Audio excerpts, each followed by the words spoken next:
ಸಮಾಧಿಯಿಂದ ಎದ್ದ ನಂತರ ಯಾವುದೆಲ್ಲವೂ ತೆರೆಯಲ್ಪಡ್ತು ಅನ್ನೋದರ ಕುರಿತಾಗಿ ಮಾತನಾಡಿ ನಾನು ಇವತ್ತು ಈ ಪ್ರಸಂಗವನ್ನು ಮುಗಿಸ್ಲಿಕ್ಕೆ ಹೋಗ್ತೇನೆ.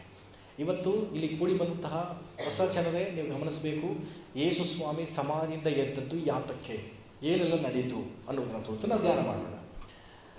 ಮೊದಲನೇದಾಗಿ ಯೋಹಾನ ಬರೆದ ಲೂಕನ ಬರೆದ ಸುವಾರ್ತೆ 24ನೇ ಅಧ್ಯಾಯ ಅದರ 12ನೇ ವಚನವನ್ನು ಓದೋಣ. ಆದರೆ ಪೇತ್ರನು ಎದ್ದು ಸಮಾಧಿಗೆ ಓಡಿ ಹೋಗಿ ಬೊಕ್ಕಿ ನೋಡಿ 4 ಬಟ್ಟೆಗಳನ್ನು ಮಾತ್ರ ಕಟ್ಟು ನಡೆದ ಸಂಗತಿಗಳೇ ತನ್ನಲ್ಲಿ ಆಶ್ಚರ್ಯಪಡುತ್ತಾ ಹೊರಟು ಹೋದ. ಇಲ್ಲಿ ಫಸ್ಟ್ ಏನು ತೆರೆಯಿತು ಅಂದರೆ ಯೇಸು ಸ್ವಾಮಿ ಎದ್ದೇಳುವುದಕ್ಕೆ ಸಮಾಧಿ ತೆರೆಯಲ್ಪಡ್ತು. ಮೊದಲು ಏನು ತೆರೆಯಿತು? ಸಮಾಧಿ ತೆರೆಯಲ್ಪಡ್ತು. ಇವತ್ತು ನಿನ್ನ ಜೀವನದಲ್ಲಿ ಕೆಲವು ವಿಷಯಗಳನ್ನು ಸಮಾಧಿಗಳಾಗಿ ಮುಚ್ಚಲ್ಪಟ್ಬಿಟ್ಟಿದೆ. ಸಮಾಧಿ ಅಂದ್ರೆ ಅರ್ಥ ಏನು ಗೊತ್ತಾ? ಅದು ತೆರೆಯಲ್ಪಡಲ್ಲ ಅಂತ. ಕೆಲವು ಸಂಗತಿಗಳು, ಕೆಲವು ವಿಷಯಗಳು, ಕೆಲವು ವ್ಯಕ್ತಿಗಳು ನಿಮ್ಮ ವಿಷಯದಲ್ಲಿ ಸಮಾಧಿಗಳ ಹಾಗೆ ಮುಚ್ಚಲ್ಪಟ್ಬಿಟ್ಟಿದ್ರೆ, ಈ ಗುಡ್ ಫ್ರೈಡೆ ಮುಗಿಸಿ ಈ ಒಂದು ಪುನರುತ್ಥಾನದ ದಿನದಂದು ನೀವೆಲ್ಲರೂ ಅದಕ್ಕೆ ಮಾಡಿ, ನನಗೆ ಯಾವುದೆಲ್ಲ ಸಮಾಧಿಗಳು ಉಪಾಧಿಗಳು ಮುಚ್ಚಲ್ಪಟ್ಬಿಟ್ಟಿದೆಯೋ, ಒಳ್ಳೆಯದು, ಒಳ್ಳೆಯ ಕಾರ್ಯಗಳೇ, ಅದು ನಿಮ್ಮ ಜೀವನದಲ್ಲಿ ನಡಿಬೇಕಾಗಿತ್ತು, ಆದರೆ ಮುಚ್ಚಲ್ಪಟ್ಟುಬಿಟ್ಟಿದೆ. ಒಂದು ವೇಳೆ ನಿನ್ನ ಕುಟುಂಬ ಜೀವನಕ್ಕೆ ಕಾಲಿಟ್ಟಾಗ ಸಮಾಧಾನ, ನೆಮ್ಮದಿ ಅನ್ನುವುದು ಸಮಾಧಿ ಆಗಿಬಿಟ್ಟಿದೆ. ಅಥವಾ ನಿನ್ನ ಎಜುಕೇಷನ್, ನಿನ್ನ ಕೆಲಸ, ನಿನ್ನ ಸಂತೋಷ, ನಿನ್ನ ಒಳ್ಳೆಯ ಹೆಸರು, ಇದೆಲ್ಲವೂ ಒಂದು ವೇಳೆ ನಿನ್ನ ಸಮಾಧಿ ಪದ ಮುಚ್ಚಲ್ಪಟ್ಟಿದೆ ಅಂತ ನೀವು ನೆನೆಸಿದ್ರೆ, ಸಮಾಧಿ ಎಲ್ಲರ ದೃಷ್ಟಿಯಲ್ಲಿ ಮುಚ್ಚಿದ್ದು ತೆರೆಯಲ್ಲ. ಹೌದಾ? ನಮ್ಮಲ್ಲಿ ಯಾರು ನಿಮ್ಮ ಮನೆಯಲ್ಲಾರು ಅತಿ ಪ್ರೀತಿ ಹೇಳಿ ಸಮಾಧಿ ತಗೊಂಡು ತಳ್ಬಿಟ್ಟು ನೋಡಿದ್ದೀರ? ಕಾರಣ ಹೇಳಿ ಸಮಾಧಿ ಅಂದರೆ ತೆರೆಯಲ್ಲ. ಎಲ್ಲರೂ ಹೇಳಿ. ಅದೇ ರೀತಿಯಲ್ಲಿ ಕೆಲವರ ಜೀವನದಲ್ಲಿ ಈ ವರ್ಷ ನೆರವೇರಿದ್ದಾರೆ, ಯಾವುದೆಲ್ಲ ಇನ್ಮೇಲೆ ಸರಿ ಆಗಲ್ಲ ಅನ್ನುವ ರೀತಿಯಲ್ಲಿ ನಿನ್ನ ಕುಟುಂಬ ಜೀವಿತವೋ, ನಿನ್ನ ವೈಯಕ್ತಿಕ ಜೀವಿತವೋ, ನಿನ್ನ ಮಕ್ಕಳ ಆರೋಗ್ಯದ ವಿಷಯಗಳು ಮುಚ್ಚಲ್ಪಟ್ಟಿದೆ ಅಂತ ನೀವು ನೆನೆಸಿದ್ರೆ, ದೇವರು ಹೇಳ್ತಿದ್ದಾರೆ ಇಲ್ಲಿ ತೆರೆದ ಸಮಾಧಿಯನ್ನು ನೋಡಿ ಪೇತ್ರನು ಒಳಗೆ ಹೋಗಿ ಅಲ್ಲಿ ಕಾರ್ಯಗಳನ್ನು ಗಮನಿಸಿದ್ದಾನೆ. ಫಸ್ಟ್ ಟೈಮ್ ಸಮಾಧಿ ತೆರೆದಿದೆ. ಇವತ್ತು ನೀವು ನಂಬಿ, ತೆರೆಯಲ್ಪಡೋದಕ್ಕಾಗದೇ ಇರುವಂಥ ಸಂಗತಿಗಳನ್ನು ಈ ವರ್ಷ 2026 ಈ ಆಶೀರ್ವಾದ ವರ್ಷದಲ್ಲಿ ನನಗೆ ಅನೇಕ ವಿಷಯಗಳು ತೆರೆಯಲ್ಪಡುತ್ತೆ. ಮತ್ತೆ ಹಲ್ಲೆಲೂಯಾ. ನೀವು ನಂಬ್ರಿ, ನೀವು ಎಷ್ಟರ ಮಟ್ಟಿಗೆ ನಂಬ್ತೀರೋ ಅದು ನಿಮ್ಮ ಜೀವನದಲ್ಲಿ ಅದನ್ನು ಅನುಭವಿಸ್ತೀಯ. ವಾಕ್ಯ ಹೇಳ್ತಾರೆ, ನೀನು ನಂಬಿದರೆ ದೇವರ ಮಹಿಮೆಯ ಕಾಂತಿ ಅಂತ. ನೀನು ನಂಬು. ತೆರೆಯಲ್ಪಟ್ಟಂಥ ಸಮಾಧಿ ನನಗಿರೋದಾದರೆ ನನ್ನ ಜೀವಿತದಲ್ಲೂ ಕೂಡ ತೆರೆಯಲಿಕ್ಕಾಗದೇ ಇರುವಂಥ ಸಂಗತಿಗಳೆಲ್ಲ ತೆರೆಯಲ್ಪಡುತ್ತೆ ಈ ವರ್ಷ ಎಂಬುದಾಗಿ ನೀನು ನಂಬು. ಅದು ಸಾಲದ ವಿಷಯವಾಗಿದೆಯಾ? ಸಾಲದ ವಿಷಯ ಒಂದು ವೇಳೆ ಆಗಿದ್ದರೆ, ಹಣಕಾಸಿನಲ್ಲಿ ಅಷ್ಟೊಂದು ಕಷ್ಟಪಡ್ತಿರೋದಾದರೆ ನೀನು ಅದನ್ನು ನಂಬು, ನೀನು ಅದನ್ನು ನಂಬು. ಒಂದು ಸಾಕ್ಷಿಗಾಗಿ ಈ ಗಳಿಗೆಯಲ್ಲಿ ನಾನು ಹೇಳಿಸ್ಲಿಕ್ಕೆ ಇಷ್ಟಪಡ್ತೀನಿ. ಸೊ ರಾಜು ಅವರು ನಿಂತುಕೊಳ್ರಿ, ಮೈಕ್ ಕೊಡಪ್ಪ ಅವ್ರ ಕೈಲಿ. ಕಳೆದ ಉಪವಾಸ ಪ್ರಾರ್ಥನೆಗೆ ಡಿಸೆಂಬರ್ ಲಾಸ್ಟ್ ವಾರ ಉಪವಾಸ ಪ್ರಾರ್ಥನೆಗೆ ಅವ್ರು ಬಂದಿದ್ರು. ಅದು 3ನೇ ದಿನದ ಉಪವಾಸ ಪ್ರಾರ್ಥನೆಗೆ ಬಂದರು. ಆಗ ದೇವರು ನಿಮಗೆ ಏನು ಹೇಳಿದ್ರು? ರಾಜು ಏನು ನಡೀತು ಅದನ್ನು ಹೇಳಿ.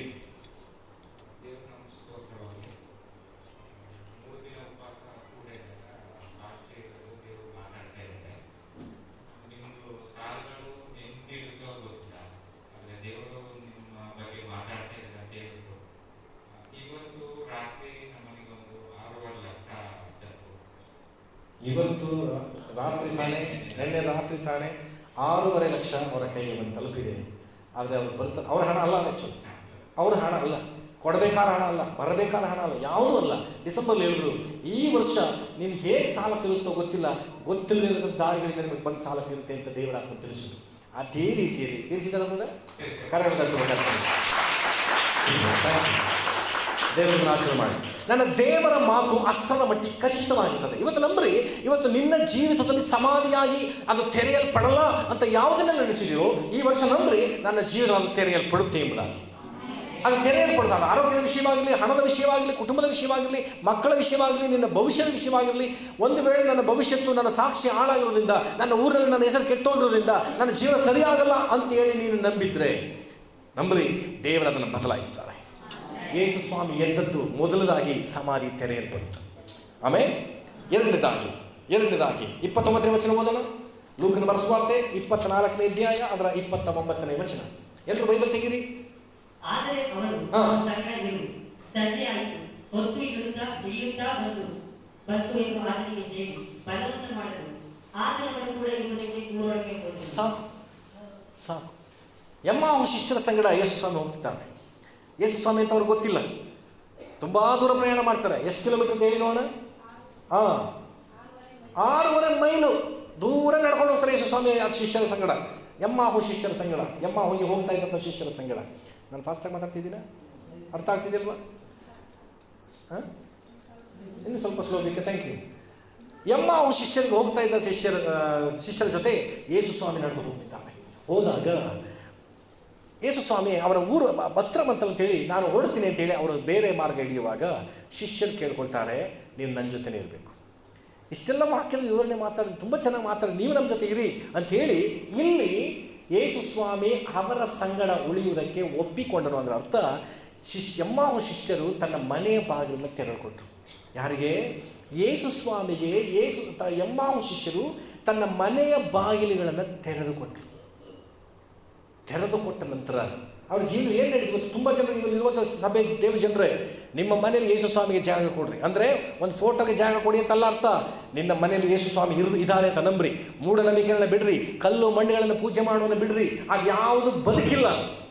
ಬದುಕಿರುವ ಆತನು ನಿನ್ನ ಮನೆಯೊಳಗೆ ಇರೋದಕ್ಕೆ ಅವಕಾಶ ಕೊಡ್ರಿ, ನನ್ನ ಜೊತೆ ಇರ್ರಿ. ಇಲ್ಲಿ ಕೂತ್ಕೊಂಡು ಯಾರು ಬದುಕಿರೋರನ್ನ ಯೋಚನೆ ಮಾಡಬೇಡಿ. ಸತ್ತು ಎದ್ದು ಬಂದ ಆತನ ಬಗ್ಗೆ ಇವತ್ತು ಆಲೋಚನೆ ಮಾಡ್ತಿದ್ದೀವಿ ನಾವು. ಯೇಸು ಸ್ವಾಮಿ ಹೇಳ್ತಿದ್ದಾರೆ, ತೆರೆದುಕೊಟ್ಟಂಥ ಆ ಮನೆಯೊಳಗೆ ಯೇಸು ಸ್ವಾಮಿ ಪ್ರವೇಶ ಮಾಡಿದ್ರು.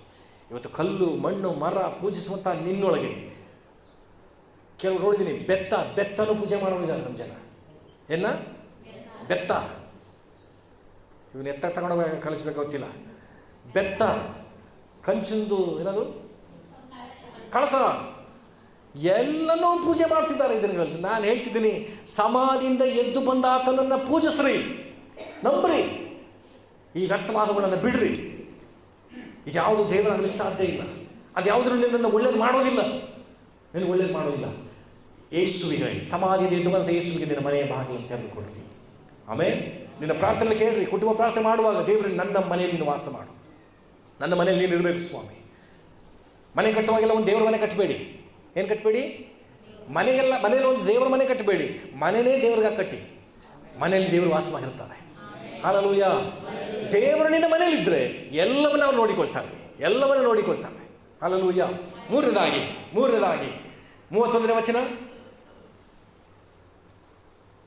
ಆತನು ಅವರ ಕಣ್ಣಿಗೆ ಮಾಯವಾದನು.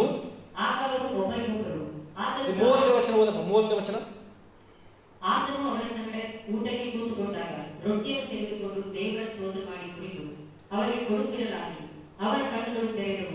ಸಾಕು. ಏನು ತೆರೀತಿ ಇಲ್ಲಿ? ಕಣ್ಣುಗಳು ತೆರೀತಂತೆ. ಯಾವಾಗ ತನ್ನ ಮನೆಯೊಳಗೆ ಅವರು ಅವಕಾಶ ಕೊಟ್ಟರು, ಎರಡನೇದಾಗಿ ಅವರ ಜೀವನದಲ್ಲಿ ನಡೆದಂಥ ಕಾರ್ಯ ಅಷ್ಟೇ, ಅವರ ಕಣ್ಣುಗಳು ತೆರೆಯಲ್ಪಡ್ತಂತೆ. ಹಾಗಿದ್ರೆ ಅವರು ಕುರುಡ್ರ ಎಲ್ಲರ ಜೊತೆ ಹೇಳಿ, ಕುರುಡ್ರಾಗಿದ್ರೆ ಅವರು ಇಲ್ಲ. ಕೆಲವು ವಿಷಯಗಳಲ್ಲಿ ನಮ್ಮ ಜನ, ತುಂಬ ಜನ ಕುರುಡ್ರು ಅನ್ನೋದು ನೀವು ಅರ್ಥ ಮಾಡ್ಕೊಡ್ರಿ. ಇವತ್ತು ಡ್ರಿಂಕ್ಸ್ ಮಾಡೋರು ಇದ್ದೀರಾ, ಒಂದು ವೇಳೆ ಡ್ರಿಂಕ್ಸ್ ಮಾಡೋರಿದ್ದರೆ ಪರವಾಗಿಲ್ಲ, ಗಮನಿಸ್ರಿ.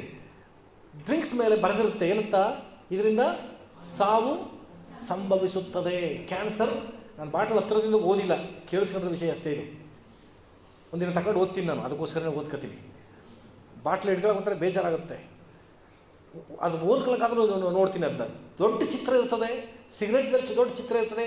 ಆ ಕ್ಯಾನ್ಸರ್ ಬರುತ್ತೆ ಅಂತ ಒಂದು ನಮ್ಮ ಮನೇಲಿ ಟಿ ವಿ ನೋಡುವಾಗ ಆ ನ್ಯೂಸ್ಗಳಲ್ಲಿ ದಿಢೀರ್ನ ಒಂದು ಅಡ್ವರ್ಟೈಸ್ಮೆಂಟ್ ಬರುತ್ತೆ. ನಮ್ಮ ಮಕ್ಕಳಿಬ್ಬರು ಕಣ್ಣು ಮುಚ್ಕೊತಾರೆ, ಅಪ್ಪ ಚೇಂಜ್ ಮಾಡಪ್ಪ ಅಂತ. ಕ್ಯಾನ್ಸರ್, ಇಲ್ಲಿ ಕ್ಯಾನ್ಸರ್, ಬಾಯಲ್ಲಿ ಕ್ಯಾನ್ಸರ್ ನೋಡಿದ್ದೀರಾ? ಅದರೆಲ್ಲ ಫೇಮಸ್ಸು ಫಾಸ್ಟ್ ನಾವು. ಅಂದರೆ ನೋಡಿ ಅಂತ ಕ್ಯಾನ್ಸರ್ನ ನೋಡೋಕ್ಕಾಗಲ್ಲ ಅಂತೇಳಿ ಕಣ್ಣು ಮುಚ್ಕೋತಾರೆ. ಅಂತಹ ಚಿತ್ರ ಸಿಗರೇಟ್ ಮೇಲಿದ್ದರು, ಅಂತಹ ಚಿತ್ರ ಡ್ರಿಂಕ್ಸ್ ಮೇಲಿದ್ದರು, ಜನ ಕುಡಿತಾ ಇಲ್ವ? ಅದರರ್ಥ ಈ ಕಣ್ಣುಗಳಿಂದ ನೋಡ್ತಿದ್ದಾರೆ, ಈ ಕಣ್ಣು ಮುಚ್ಚಲ್ಪಟ್ಟಿದೆ.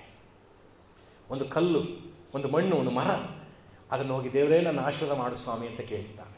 ಅವ್ರಿಗೆ ಗೊತ್ತು ಅದಕ್ಕೆ ಜೀವ ಇಲ್ಲ ಅಂತ. ಆದರೆ ಯಾಕೆ ಕೈ ಮುಗಿತಿದ್ದಾರೆ ಅಂದರೆ ಇಲ್ಲಿ ಕುರುಡಾಗಿದೆ. ಅದು ಏನಿದೆ ಅದರಲ್ಲಿ, ಏನಿಲ್ಲ, ಇದು ಸತ್ಯನ ಸುಳ್ಳ ಅಂತ ಗ್ರಹಿಸುವಂತಹ ಕಣ್ಣುಗಳು ಅವರನ್ನು ಮುಚ್ಚಲ್ಪಟ್ಟಿದೆ. ಯೇಸು ಸ್ವಾಮಿಗೆ ನಿನ್ನ ಮನೆಯೊಳಗೆ ಹೇಗೆ ಎಮ್ಮಾಹು ಶಿಷ್ಯರು ಸ್ಥಳ ಕೊಟ್ಟರು, ಹಾಗೆ ನಿನ್ನ ಮನೆಯೊಳಗಡೆ ಸ್ಥಳ ಕೊಡೋದಾದರೆ ನಿನ್ನೊಳಗಿರುವಂತಹ ಸತ್ಯದ ಕಣ್ಣು, ಆತ್ಮೀಕ ಕಣ್ಣುಗಳು ತೆರೆಯಲ್ಪಡುತ್ತೆ. ನಾನು ಎಲ್ಲಿದ್ದೀನಿ, ನಾನು ಏನು ಮಾಡ್ತಿದ್ದೀನಿ, ಯಾಕೆ ಇದನ್ನು ಮಾಡ್ತಿದ್ದೀನಿ, ಇದನ್ನು ಮಾಡೋದು ಸರಿನಾ ತಪ್ಪ, ಅನೇಕರಿಗೆ ಅಭಿಪ್ರಾಯ ಗೊತ್ತಾಗ್ತಾ ಇಲ್ಲ, ಅವನ ತಿಳುವಳಿಕೆ ಇಲ್ಲ. ಕಾರಣ ಒಳಗೆ ಮುಚ್ಚಲ್ಪಟ್ಟಿದೆ. ಯೇಸು ಸ್ವಾಮಿ ಸಮಾಧಿಯಿಂದ ಇದ್ದದ್ದು ಏನಿದೆ ಗೊತ್ತಾ? ನೀನು ಯಾವುದೆಲ್ಲ ವಿಷಯಗಳು ನಿನ್ನ ಕಣ್ಣುಗಳು ಮುಚ್ಚಲ್ಪಟ್ಟಿದೆಯೋ ಅದರಿಂದ ನಿನ್ನ ಕಣ್ಣು ತೆರೆಯಲ್ಪಡಬೇಕು ಅನ್ನೋ ಉದ್ದೇಶಕ್ಕಾಗಿ. ಕೆಲವರಿಗೆ ಹಣ ಬಂದು ಕಣ್ಣು ಮುಚ್ಚಿಬಿಡುತ್ತೆ. ಹಣ, ಅನೇಕರನ್ನು ನಾನು ನೋಡಿದ್ದೀನಿ, ಹಣ ತನ್ನ ಹೆಂಡತಿಯನ್ನು ಪ್ರೀತಿಸಲ್ಲ, ಮಕ್ಕಳನ್ನ ಪ್ರೀತಿಸಲ್ಲ. ಹೆಂಡತಿ ಮಕ್ಕಳನ್ನು ಹೆಚ್ಚಾಗಿ ಸಂಬಂಧಿಕರನ್ನು ಕಂಡ್ರೇ ಆಗಲ್ಲ. ತಂದೆ ತಾಯಿ ಒಡಹುಟ್ಟಿದವರ ಕಂಡ್ರೆ ದ್ವೇಷಿಸ್ತಾರೆ. ಕಾರಣ ಹಣ. ಅವ್ರಿಗೆ ಗೊತ್ತು, ನಾನು ಇವ್ರ ಜೊತೆ ಬೆಳೆದವನು, ಇವರು ನನ್ನ ಹೆತ್ತವರು, ಇವರು ನನ್ನ ಆತ್ಮೀಯರು, ಇವರೇ ನನ್ನ ಎಲ್ಲವೂ ಅನ್ನುವ ಅಭಿಪ್ರಾಯವುಳ್ಳಂಥ ವ್ಯಕ್ತಿ ಅಷ್ಟರ ಮಟ್ಟಿಗೆ ಕಠಿಣವಾಗಿ ನಡ್ಕೊಳ್ತಿರೋದು. ಯಾಕಂದರೆ ಇಲ್ಲಿ ಮುಚ್ಚಲ್ಪಟ್ಟಿದೆ. ಅಂಥವ್ರನ್ನ ನಿಮ್ಮ ಜೀವನದಲ್ಲಿ ಕೂಡ ನೋಡಿದ್ದೀರಿ. ಒಂದೊಂದು ಹಡಿ ಜಾಗಕ್ಕೋಸ್ಕರ ಕೊಲೆ ನಡೆದಿದೆ. ಇವತ್ತು ನಿಮ್ಮನ್ನು ಕೂಡ ಅನೇಕರು ದ್ವೇಷಿಸುವಂಥ ರೀತಿಯಲ್ಲಿ ಇಟ್ಟಿದ್ದಾರೆ. ಯಾಕಂದರೆ ಈ ಹಣ ಅವರ ಆಂತರ್ಯ ಕಣ್ಣುಗಳನ್ನು ಮುಚ್ಚಿದೆ. ನಿನ್ನ ಜೀವಿತದಲ್ಲಿ ಈ ಕಾರ್ಯ ನಡಿಬೇಕಾ, ಆ ಒಳ್ಳೆಯ ಕಾರ್ಯ ಜೀವನ ನಡಿಬೇಕಾ, ನಿನ್ನ ಒಳಗಿರುವಂಥ ಕಣ್ಣುಗಳು ತೆರೆಯಲ್ಪಡಬೇಕು. ಇಲ್ಲಿ ಎಂಬಾಹು ಶಿಷ್ಯರ ಕಣ್ಣುಗಳು ತಕ್ಷಣವೇ ತೆರೆಯಿತು ಅಂತ ನೋಡ್ತೀವಿ. ಹಲ್ಲೆಲೂಯಾ. ಪಕ್ಕದಲ್ಲಿ ನೋಡಿ ಹೇಳ್ರಿ, ನಿಮ್ಮ ಕಣ್ಣುಗಳು ತೆರೆಯುವುದಕ್ಕಾಗಿ ಯೇಸು ಸ್ವಾಮಿ ಸಮಾಧಿಯಿಂದ ಎದ್ದಿದ್ದಾರೆ ಅಂತ ಹೇಳಿ ಹೇಳಿ ಹೇಳಿ. ನಗನಗ್ತಾ ಹೇಳ್ಬೇಡಿ ಈ ಮಾತನ್ನ. ಈ ಮಾತನ್ನ ಹೆಂಗನಾಗಿ ತಿಳಿದ್ರು ಆಗಲ್ಲ. ಒಳಕ್ಕೆ ಸೀರಿಯಸ್ ಆಗಿ ಹೇಳ್ಬೇಕು. ಹೆಂಗೆ? ನಿಮ್ಮ ಕಣ್ಣು ತೆರೆಯಲ್ಪಡಬೇಕು. ಯೇಸು ಸ್ವಾಮಿ ಎತ್ತಿರೋದೇ ಅದಕ್ಕೆ. ಮೊದಲು ಚೆನ್ನಾಗಿ ಹೇಳ್ದ ಪುಷ್ಪನಿಗೆ, ಇವತ್ತು ತೆರೆದಿರುತ್ತೆ ನಮ್ಮ ಪುಷ್ಪನಿಗೆ. ಹಲ್ಲೆಲೂಯಾ. ನಮ್ಮ ಕಣ್ಣು ತೆರೆಯಲ್ಪಡಬೇಕು ನೋಡ್ರಿ. ತೆರೆದ್ರೆ ಏನಾಗುತ್ತೆ ಗೊತ್ತಾ? ಯೇಸು ಸ್ವಾಮಿಯ ಶರೀರ ಅವತ್ತು ಏನಾಗಿತ್ತು? ಮಹಿಮಾ ಶರೀರವಾಗಿತ್ತು. ಮಹಿಮಾ ಶರೀರವನ್ನು ಈ ಕಣ್ಣುಗಳು ನೋಡೋಕ್ಕಾಗಲ್ಲ. ಆದರೆ ಕಣ್ಣುಗಳು ತೆರೆಯಲ್ಪಟ್ಟಾಗ ಅಸಾಧ್ಯವಾದದ್ದನ್ನು ನಾವು ಕಾಣ್ಬೋದು. ಇವತ್ತು ನಿಮ್ಮ ಜೀವನದಲ್ಲಿ ಅನೇಕ ಒಳ್ಳೆಯ ಕಾರ್ಯಗಳನ್ನು ಕಾಣೋಕ್ಕಾಗ್ತಲ್ಲ. ಯಾಕೆಂದರೆ ಇಲ್ಲಿ ಮುಚ್ಚಲ್ಪಟ್ಟಿದೆ. ದೇವರನ್ನ ಕೇಳ್ರಿ, ದೇವರ ನನ್ನ ಕಣ್ಣುಗಳು ತೆರೆಯಲ್ಪಡಬೇಕು. ನಾನು ಕಾಣಲಿಕ್ಕೆ ಅಸಾಧ್ಯವಾದಂಥ ಕಾರ್ಯಗಳನ್ನ ನೋಡಬೇಕು. ಮೇಲಾದವುಗಳನ್ನು ನಾನು ಎದುರು ನೋಡ್ತೇನೆ. ನಿನ್ನ ಜೀವನದಲ್ಲಿ ಸೋತೋಗಿದೆಯಾ, ಫೇಲ್ ಆಗಿದೆಯಾ, ಫೇಲ್ಯೂರ್ನೇ ಕಲಿತಿದೆಯಾ, ನೀನು ನಂಬು. ಇದು ತೆರೆಯಲ್ಪಟ್ಟರೆ ಫೇಲ್ಯೂರ್ಲೇ ನಿಂತುಕೊಂಡು ಜಯನ ನೀನು ನೋಡ್ಬೋದು. ಆಮೇಲೆ ಯೇಸು ಸ್ವಾಮಿ ಸತ್ತು ಹೋದರು, ಸೋಲುವುದು. ಆದರೆ ಸಮಾಧಿಯ ಬಳಿ ನಿಂತುಕೊಂಡು ನೋಡ್ತಿರೋದು ಏನು ಗೊತ್ತಾ? ಜಯವನ್ನು. ನಿನ್ನ ಕಣ್ಣು ತೆರೆಯಲ್ಪಟ್ಟರೆ ಸೋಲಿನಲ್ಲಿಯೇ ನೀನು ಜಯವನ್ನು ಕಾಣ್ತೀಯ. ಇವತ್ತು ನಾನು ಲೋಕದಲ್ಲಿ ಪ್ರಾರಂಭದಲ್ಲಿ ಸೋತು ಹೋದೆ. ಎಜುಕೇಷನ್ ಸೋತೋದೆ, ಕುಟುಂಬದಲ್ಲಿ ಸೋತೋದೆ, ಜ್ಞಾನದಲ್ಲಿ ಸೋತೋದೆ, ಬುದ್ಧಿಯಲ್ಲಿ ಸೋತೋದೆ. ಆದರೆ ಯೇಸು ಸಮಾಧಿಯಿಂದ ಎದ್ದು ಬಂದ ಆತನನ್ನು ನಾನು ಅಂಗೀಕರಿಸಿದ್ರಿಂದ ಆ ಸೋಲಿನಲ್ಲಿ ಇವತ್ತು ಜಯವನ್ನು ಕಂಡಿದ್ದೀನಿ ನಾನು. ಇವತ್ತು ನಿಮ್ಮೊಬ್ಬೊಬ್ಬರಿಗೂ ಅಷ್ಟೇ ಸೋಲಿನಲ್ಲಿ ಜಯವನ್ನು ಕೊಡುವುದಕ್ಕೋಸ್ಕರ ಸೋತು ಯೇಸು ಸ್ವಾಮಿ ಜಯವನ್ನು ಕಂಡಿದ್ದಾರೆ. ಕಾರಣ ನನ್ನ ಮನ ಕಣ್ಣುಗಳು ತೆರೆಯಲ್ಪಡಬೇಕು. ಇವತ್ತು ಪ್ರಾರ್ಥನೆ ಹೇಳ್ರಿ, ದೇವರೇ ಎಂಬಾಹು ಶಿಷ್ಯರ ಕಣ್ಣುಗಳು ತೆರೆಯಲ್ಪಟ್ಟ ಹಾಗೆ ನನ್ನ ಆಂತರ್ಯದ ಕಣ್ಣುಗಳು ತೆರೆಯಲ್ಪಡಲಿ ಸ್ವಾಮಿ. ಆಮೇಲೆ ಎಷ್ಟಾಯಿತು? 4ನೇದಾಗಿ 32ನೇ ವಚನ. ಆಗ ಅವರು ಒಬ್ಬರಿಗೊಬ್ಬರು ಆತನು ದಾರಿಯಲ್ಲಿನ ಸಂಗಡ ಮಾತಾಡಿದಾಗಲೂ ಗ್ರಂಥಗಳ ಅರ್ಥವನ್ನು ನಮಗೆ ಹೆಚ್ಚಿ ತಿಳಿದಾಗಲೂ ನಮ್ಮ ಹೃದಯವು ನಮ್ಮಲ್ಲಿ ಕುದಿಯುತ್ತಲ್ಲವೇ? ಸಾಕು. ಯಾವುದನ್ನು ಇಲ್ಲಿ ಬಿಚ್ಚಿ ಮೀನ್ಸ್ ತೆರೆದು, ಬಿಚ್ಚಿ ಅಂದ್ರೆ ಅರ್ಥ ಏನು? ತೆರೆದು. ಹೌದಾ? ತೆರೆದು.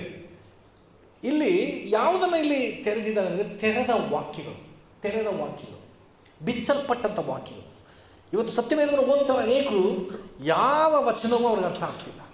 ಏನು ಓದ್ತಿದ್ದೀವಿ, ಏನು ಮಾತನಾಡ್ತಿದೆ, ದೇವರ ಸಹ ಮಾತನಾಡಿದ್ರ ಯಾವ ಬಿಡುಗಡೆಯನ್ನು ಕೊಡ್ತಿದ್ದಾರೆ ಅನ್ನೋ ಅನುಭವ ಇಲ್ಲ. ತುಂಬ ಜನರಿಗೆ ಇವತ್ತು ಇನ್ನೂ ತುಂಬ ದೇಹದಲ್ಲಿ ಕಾಯಿಲೆಗಳಿದೆ. ಗಮನಿಸ್ರಿ, ಕಾಯಿಲೆಗಳಿದೆ. ನೀನು ಸರಿಯಾದ ರೀತಿಯಲ್ಲಿ ಇದನ್ನು ಕಂಡುಕೊಳ್ಳೋದಾದರೆ ಈ ವಾಕ್ಯವನ್ನು ಓದುವಾಗಲೇ ದೇವರು ನಿನಗೆ ಅಸಾಧಾರಣವಾದ ರೀತಿಯಲ್ಲಿ ನಂಬಲಿಕ್ಕೆ ಅಸಾಧ್ಯವಾದಂಥ ಕಾರ್ಯಗಳನ್ನು, ಬೆರಗಾಗುವಂಥ ಕಾರ್ಯಗಳನ್ನು ಮುಟ್ಟಿಸುವಂತಹ ಸೌಖ್ಯವು ಈ ವಾಕ್ಯದಿಂದಲೇ ನಿನಗೆ ಹೊರಡುತ್ತೆ. ನಾನು ಇದಕ್ಕೆ ಮಾತಾಡ್ತಾ ಇದ್ದೀನ, ಅರ್ಥ ಆಗ್ತಿದೆಯಾ? ಸೌಖ್ಯ ಅನ್ನುವುದು ವಾಕ್ಯವನ್ನು ಓದುವಾಗಲೇ ನನ್ನನ್ನು ಸ್ಪರ್ಶಿಸಬೇಕು. ಒಂದು ದಿನದಲ್ಲಿ ನನಗೆ ಒಂದು ಸಮಸ್ಯೆ ಇತ್ತು. ನಾನು ಬ್ಯಾಕ್ ಪೇನಿಂದ ತುಂಬ ಕಷ್ಟಪಡ್ತಾ ಇದ್ದೆ. ಬ್ಯಾಕ್ ಪೇನ್ ಅಂದರೆ ಸೊಂಟ ನೋವು, ಹಿಡಿದು ಎದ್ದೇಳಿಸ್ಬೇಕಿತ್ತು ನನ್ನನ್ನು. ಅದಾದ ನಂತರ ನನಗೆ ಜಾಯಿಂಟ್ ಪೇನ್, ಒಂದೊಂದು ಜಾಯಿಂಟ್ಗಳು ಊದ್ಕೊಳ್ತಾ ಇತ್ತು. ಅದು ಚಳಿ ಟೈಮ್ಗಂತೂ ನಾನು ಇದು ತಿರುಗಾಡಲಿಕ್ಕೆ ಆಗ್ತಾ ಇರಲಿಲ್ಲ. ಅದಕ್ಕೆ ಸುಮಾರು 3 ವರ್ಷ ನಾನು ಕಷ್ಟಪಟ್ಟೆ ಪ್ರತಿದಿನ. ಆಗ ಎಲ್ಲ ಥರದ ಹಾಸ್ಪಿಟಲ್, ಕಡೆಯದಾಗಿ ಒಂದು ಹಾಸ್ಪಿಟಲ್ ನನಗೆ ರಿಸಲ್ಟ್ ಸಿಕ್ತು. ಇದು ಗುಣವಾಗದಿರೋಂಥ ಕಾಯಿಲೆ, ನೀವು ಜೀವನ ಇರೋವರೆಗೂ ಮಾತ್ರೆ ತಿನ್ನಬೇಕು ಅಂತೇಳಿ ನನಗೆ ಒಂದು ಮಾತ್ರೆಯನ್ನು ಬರ್ಕೊಟ್ರು. ಅದು ಓವೇರನ್ 50 ಅಂತ ಮಾತ್ರೆ. 50 ಅಂದರೆ ಅದೊಂದು ಕೆಪಾಸಿಟಿ. ನೋವು ಜಾಸ್ತಿ ಆದಾಗ ಓವೇರನ್ 100 ತಗೋತಾ ಇದ್ದೆ ನಾನು. ಅದು ತೆಗೆದುಕೊಂಡ್ರೆ ನಾನು ಡ್ಯೂಟಿಗೆ ಹೋಗ್ತಾ ಇದ್ದಿದ್ದು, ಆಫೀಸ್ಗೆ ಹೋಗ್ತಾ ಇದ್ದಿದ್ದು. ಆದರೆ ದೇವರ ಒಂದು ದಿನ ನಾನು ದೇವರ ವಾಕ್ಯವನ್ನು 3 ದಿನ ಮಾತ್ರೆಯನ್ನು ಬಿಟ್ಟೆ. ಮಾತ್ರೆ ತಿನ್ನೋದು ಸ್ಟಾಪ್ ಮಾಡಿದೆ. ನಾನು ವಾಕ್ಯ ಯಾರ್ಯಾರಿಗೋ ಅದ್ಭುತ ಮಾಡಿದೆ, ನನಗೆ ಅದ್ಭುತ ಮಾಡಬೇಕು ಅಂತೇಳಿ 3 ದಿನ ಮಾತ್ರೆಯನ್ನು ಬಿಟ್ಟೆ. ನಾನು ವಾಕ್ಯವನ್ನು ಓದುವಾಗಲೇ ದೇವರು ಅದ್ಭುತವಾದ ಬೆಳಗ್ಗೆ ಮುಂಜಾನೆ ಎದ್ದೇಳುವಾಗ ನನಗೆ ನೋವಿಲ್ಲ. ಆವತ್ತು ಬಿಟ್ಟಂಥ ಮಾತ್ರೆ ಸುಮಾರು ಹೆಚ್ಚು ಕಡಿಮೆ 20, ನನ್ನ ಮದುವೆ ಆಗಿರಲಿಲ್ಲ ಅವಾಗ, ಸುಮಾರು 20 ವರ್ಷಗಳು ಆಗ್ತಾಯಿದೆ. ಇವತ್ತವರೆಗೂ ಅಂತ ಮಾತ್ರೆ ನನಗೆ ಸೇರಿಸಲಿಲ್ಲ. ಆಮೇಲೆ ಕರ್ತನಿಗೆ ಸಮಾಧಿಯಿಂದ ಎದ್ದಂಥ ದೇವರು, ನನ್ನ ಜೀವಿತದಲ್ಲಿ ಇವತ್ತು ಅನೇಕರ ಜೀವಿತದಲ್ಲಿ ನಮ್ಮ ಸೇವಕರಿದ್ದಾರೆ ದಾವಣಗೆರೆಯಲ್ಲಿ. ಅವರು ಬ್ಲಡ್ ಕ್ಯಾನ್ಸರ್ ಇದ್ದಂಥ ವ್ಯಕ್ತಿ. ಬಿಡುಗಡೆ ಅಂತೇಳಿ ಒಂದು ಯೂಟ್ಯೂಬಲ್ಲಿ ಫಿಲ್ಮ್ ಇದೆ ನೋಡಿ, ಅವರೇ ಆ್ಯಕ್ಟ್ ಮಾಡಿದ್ದಾರೆ. ಅವರು ಕೀರ್ತನೆ 93ನೇ ಕೀರ್ತನೆಯನ್ನು ತೆಗೆದು ಓದುವಾಗ ಅಲ್ಲಿಂದ ಹೊರಟಂಥ ಶಕ್ತಿ, ಅವರ ಟ್ರೈನಲ್ಲಿ ಹೋಗಿ ಸೂಸೈಡ್ ಮಾಡ್ಕೋಬೇಕಾಗಿದ್ದಂಥ ವ್ಯಕ್ತಿ, ಅಲ್ಲಿ ಹೋಗಿ ಒಬ್ಬ ವ್ಯಕ್ತಿ ಸುವಾರ್ತೆ ಹೇಳಿ ಬೈಬಲ್ ಕೊಟ್ಟ ಮೇಲೆ ಓದ್ತಾ 93ನೇ ಕೀರ್ತನೆ ಓದುವಾಗ 91ನೇ ಕೀರ್ತನೆ ಓದುವಾಗಲೇ ಆ ಬ್ಲಡ್ ಕ್ಯಾನ್ಸರ್ ವಾಸಿಯಾಗಿ ಇವತ್ತು ನನ್ನ ಹಾಗೆ ಒಂದು ಚರ್ಚ್ ಪಾಸ್ಟರ್ ಆಗಿದ್ದಾರೆ. ಆಮೇಲೆ ಗಮನಿಸ್ರಿ, ತೆರೆದ ವಾಕ್ಯ, ಅವರಿಗೆ ವಾಕ್ಯ ತೆರೆಯಲ್ಪಟ್ಟಿದೆ. ಇವತ್ತು ನನ್ನ ಜೀವಿತದಲ್ಲಿ ಎಷ್ಟು ವಾಕ್ಯಗಳು ತೆರೆಯಲ್ಪಟ್ಟಿದೆ. ತೆರೆಯಲ್ಪಡೋದ್ರೆ ಆ ವಾಕ್ಯದಿಂದ ಇರ್ತಕ್ಕಂಥ ಆಶೀರ್ವಾದ ತೆರೆದ್ರೆ ನಿನಗೆ ಆಶೀರ್ವಾದ ಬರ್ತದೆ. ಆ ವಾಕ್ಯದಿಂದ ಇರ್ತಕ್ಕಂಥ ಅದ್ಭುತ, ಆ ವಾಕ್ಯದಿಂದ ಇರ್ತಕ್ಕಂಥ ಬಿಡುಗಡೆ ನಿನ್ನ ಬಳಿ ಬಂದು ತಲುಪುತ್ತೆ. ಆದರೆ ನನಗೆ ವಾಕ್ಯ ತೆರೆಯಲ್ಪಡಬೇಕು. ಹಲ್ಲೆಲೂಯಾ. ವಾಕ್ಯ ತೆರೆಯಲ್ಪಡಬೇಕು. ನಿಮ್ಮ ಮನೇಲಿ ಬೈಬಲ್ ತೆರಿತೀರಿ, ಬಟ್ ವಾಕ್ಯ ತೆರಿಬೇಕು. ಅರ್ಥ ಆಗ್ತಿದೆಯಾ? ಬೈಬಲ್ನೇ ಇವತ್ತು ತುಂಬ ಜನ ನಾ ಬೈಬಲ್ಲೇ ತೆರೆಯಲ್ಲ ಪಾಸ್ಟರ್ ಅಂತಿದ್ದಾರೆ. ಇನ್ನೆಲ್ಲಿ ಬಂದದು? ಕೆಲವು ಬೈಬಲ್ಲೇ ಹೇಳ್ರಿ ತೆರೆಯಲ್ಲ. ತೆರೆಗೆ ನಾ ಡ್ಯೂಟಿಗೆ ಹೋಗಿದ್ದೀನಿ ಪಾಸ್ಟರ್, ತಕ್ಕವಾದ ನನಗೆ. ಕೆಲವು ಡ್ಯೂಟಿಗೆ ಹೋಗ್ತಾರೆ, ಪಾಪ ತಗೊಂಡೇ ಹೋಗ್ತಾರಲ್ಲ, 6 ತಿಂಗಳು ಊರಲ್ಲೇ ಇರ್ತಾರೆ, ಅಲ್ಲೇ ಇರ್ತಾರೆ, ಬರಲ್ಲ. ಬೈಬಲ್ಲೇ ಮುಟ್ಟಲ್ಲ ಅವರು. ಕಾರಣ ಬೈಬಲ್ ಎಲ್ಲಿರುತ್ತೆ? ಚಾಮರಾಜನಗರಲ್ಲಿರುತ್ತೆ. ಮೈಸೂರು ಡ್ಯೂಟಿಗೆ ಹೋದವರು ಪಾಪ ಅದು ಹೊತ್ಕೊಂಡೋಗ ಕಷ್ಟ. ಕೆಲವು ವಿಶ್ವಾಸ ಸಭೆಯಾಗಿದ್ದಾರೆ. ವಾಕ್ಯಗಳು ತೆರೆಯದ ಹೊರತು ನನಗೆ ಬಿಡುಗಡೆ ಇಲ್ಲ. ವಾಕ್ಯವನ್ನು ತೆರೆದು ಮಾತನಾಡಿದಂತೆ ಯೇಸು ಬಿಚ್ಚಿ ಎಂಬುದಾಗಿ ಹೇಳ್ತದೆ. ನೀವು ಕೇಳ್ರಿ, ನಾನು ಬೈಬಲ್ ಓದ್ತೀನಿ, ನನಗೆ ಅದನ್ನು ಬಿಚ್ಚಿ ಅರ್ಥ ಹೇಳಿಕೊಡು ಸ್ವಾಮಿ. ನಾನು ಇಲ್ಲಿ ಪ್ರತಿ ವಾರ ನಿಂತ್ಕೊಂಡಿಲ್ಲಿ ವಾಕ್ಯವನ್ನು ಓದ್ತೀನ, ಬಿಚ್ಚಿ ಹೇಳ್ತೀನ. ಕಾರಣ ದೇವರು ನನಗೆ ಬಿಚ್ಚಿ ಹೇಳ್ತಿದ್ದಾನೆ. ನೀವು ಕೇಳಿ, ಪಾಸ್ಟರ್ ಬಿಚ್ಚಿ ಹೇಳಿದಂಥ ದೇವರೇ, ಶಿಷ್ಯರಿಗೆ ಬಿಚ್ಚಿ ಹೇಳಿದಂಥ ದೇವರೇ, ಆ ವಾಕ್ಯವನ್ನು ಬಿಚ್ಚಿ ನನಗೆ ಹೇಳಿ. ಹಲ್ಲೆಲೂಯಾ. ಓದ್ರಿ. ಅದಕ್ಕೆ ನಾನು ಮತ್ತೆ ಹೇಳೋದು, ವಾಕ್ಯವನ್ನು ಧ್ಯಾನಿಸ್ರಿ, ಓದ್ರಿ. ಫಸ್ಟ್ ಟೈಮ್ ಓದಿರುವಂಥವರೇ ಪುನಃ ಬೈಬಲ್ನ ಓದಬೇಡಿ, ಧ್ಯಾನಿಸ್ರಿ. ಒಂದೇ ಒಂದು ಪ್ಯಾರಾಗ್ರಾಫ್ ಓದಿದ್ರು ಅದನ್ನು ದಯಮಾಡಿ ಧ್ಯಾನಿಸ್ರಿ. ಧ್ಯಾನಿಸೋದು ಅಂದರೆ ಮತ್ತೆ ಹೇಳ್ತೀನಿ, ಗಮನಿಸಿ. ಹೊಸಬರಿದ್ದೀರಿ, ಬೆಳಗ್ಗೆ ಸಾಯಂಕಾಲದವರೆಗೂ ಹಸು ಚೆನ್ನಾಗಿ ಮೇವನ್ನು ತಿನ್ನುತ್ತೆ. ರಾತ್ರಿ ಎಲ್ಲ ಮೇವನ್ನು ತಿನ್ನಲ್ಲ. ಏನು ಮಾಡುತ್ತೆ? ಯಾರೋ ಹೇಳ್ತಿದ್ರು, ಹಸುವಿನ ಬಗ್ಗೆ ಎಷ್ಟು ಜನ ಗೊತ್ತೋ ಇಲ್ಲಿ ಗೊತ್ತಿಲ್ಲ, ಮಲಕ್ ಮಾಡುತ್ತೆ. ಮಲಕ್ ಮಾಡೋದು ಅಂದರೆ ಎರಡನೇದಾಗಿ ಗಮನಿಸಿ. ಒಬ್ರು ಹೇಳ್ತಾರೆ ಹೊಟ್ಟೆಯಲ್ಲಿರೋದನ್ನು ಪುನಃ ತೆಗೆದು ಮೆಲುಕು ಮಾಡುತ್ತೆ ಅಂತ ಒಬ್ರು ಹೇಳ್ತಾರೆ. ಇನ್ನೊಬ್ರು ಹೇಳ್ತಾರೆ ಬಾಯಲ್ಲಿ ಏನೂ ಇರಲ್ಲ, ಬಟ್ ಅದನ್ನು ಮಲಕ್ ಮಾಡೋದ್ರಿಂದ ಹೊಟ್ಟೆ ಒಳಗೆ ಅದು ಜೀರ್ಣವಾಗುತ್ತೆ ಅಂತ ಹೇಳ್ತೀವಿ. ಇದರಲ್ಲಿ ಯಾವ್ದು ಸರಿ? ಪುನಃ ಅದನ್ನ ವಾಪಸ್ ತಗೊಳ್ಳಲ್ಲ. ಅದು ಜಸ್ಟ್ ಬಾಯಿನ ಮಾತ್ರ ಮೆಲುಕಾಗ್ತಿರುತ್ತೆ, ಅಗಿತಾ ಇರುತ್ತೆ, ಅದು ಜೀರ್ಣವಾಗುತ್ತೆ. ಇವತ್ತು ಒಂದು ವಾಕ್ಯವನ್ನು ಓದಿಯೇ ನೀವು ಬೈಬಲ್ನ 24 ಅವರ್ಸ್ ತೆಗೆದಿಟ್ಕೊಂಡು ಓದಬೇಡ್ರಿ. ಅದನ್ನು ಮತ್ತೆ ಏನನ್ನು ಓದಿದೆ, ಆ ವಾಕ್ಯ ನನಗೆ ಏನನ್ನು ಹೇಳ್ತಿದೆ, ಯಾವ ರೀತಿ ಅದಕ್ಕೆ ನಡ್ಕೊಳ್ಬೇಕಾಗಿದೆ, ಅದಕ್ಕೆ ನಾನು ಯಾವ ರೀತಿ ಒಪ್ಪಿಸ್ಕೊಳ್ಬೇಕಾಗಿದೆ, ಇನ್ನು ಯಾವುದನ್ನು ನಾನು ಸರಿಪಡಿಸ್ಕೊಳ್ಬೇಕಾಗಿದೆ, ದೇವನಲ್ಲಿಂದ ಏನನ್ನು ಎದುರು ನೋಡ್ತಿದ್ದಾರೆ, ಈ ವಾಕ್ಯದ ಹಿಂದೆ ಏನೆಲ್ಲ ಆಶೀರ್ವಾದ ಅಡಗಿದೆ, ಅದನ್ನು ಬಂದು ತಲುಪಿದೆಯಾ ಅನ್ನೋದರ ಕುರಿತಾಗಿ ನೀವು ಧ್ಯಾನ ಮಾಡಿರಿ, ಆಲೋಚನೆ ಮಾಡಿರಿ. ಹಲ್ಲೆಲೂಯಾ. ಯೇಸು ಸ್ವಾಮಿ ಸಮಾಧಿಯಿಂದ ಎದ್ದಿದ್ದಾರೆ. ಖುಷಿಯಾಗಿದೆ. ಯೇಸು ಸ್ವಾಮಿ ಏನಾಗಿದ್ದಾರೆ? ಸಮಾಧಿಯಿಂದ ಎದ್ದಿದ್ದಾರೆ. ನಿಮ್ಮ ಮುಖ ಒಂದು ವೇಳೆ ಯೇಸು ಸ್ವಾಮಿ ನೋಡ್ಬಿಟ್ಟಿದ್ರೆ ಪುನಃ 3 ದಿನ ಮಲಿಕತ್ತಿನ ಸುಮ್ಮನಿರು ಮಗಳ ಏನವ್ರೆ. ಹಲ್ಲೆಲೂಯಾ. ಎಚ್ಚರವಾಗಿರ್ರಿ. ನಿದ್ರೆ ಬರಂಗೆ ಮಾತಾಡ್ತಿದ್ದೀನಿ ನಾನು, ಹೊಸ ವಿಚಾರ ಮಾತಾಡ್ತಿದ್ದೀನಿ. ತೆರೆದ ವಿಷಯ ಯಾವತ್ತು ಮಾತಾಡಿ ಇಷ್ಟು ವರ್ಷದಲ್ಲಿ ನಾನು ತೆರೆದ ವಿಷಯ ಮಾತಾಡ್ತೀನಿ. ಗಮನಿಸ್ರಿ. ಎಷ್ಟು ಅಂಶಗಳಾಯಿತು? 35ನೇ ವಚನ ಓದಿರಿ. ಲೂಕನ ಬರೆದ ಸುವಾರ್ತೆ 24ನೇ ಅಧ್ಯಾಯ ಅದರ 35ನೇ ವಚನ. ಇದನ್ನು ಕಂಡು ಅವರು ದಾರಿಯಲ್ಲಿ ನಡೆದ ಸಂಗತಿಯನ್ನು ರೊಟ್ಟಿ ಮುರಿದವರಲ್ಲಿ ತಾವು ಆತನ ಗುರುತು ಹಿಡಿದವೆಂಬುದನ್ನು ವಿವರಿಸಿದರು. ಇನ್ನೂ ಸಲದಪ್ಪ. ಇದನ್ನು ಕಂಡು ಅವರು ದಾರಿಯಲ್ಲಿ ನಡೆದ ಸಂಗತಿಯನ್ನು ರೊಟ್ಟಿ ಮುರಿಯುವುದರಲ್ಲಿ ತಾವು ಆತನ ಗುರುತು ಹಿಡಿದವೆಂಬುದನ್ನು ವಿವರಿಸಿದರು.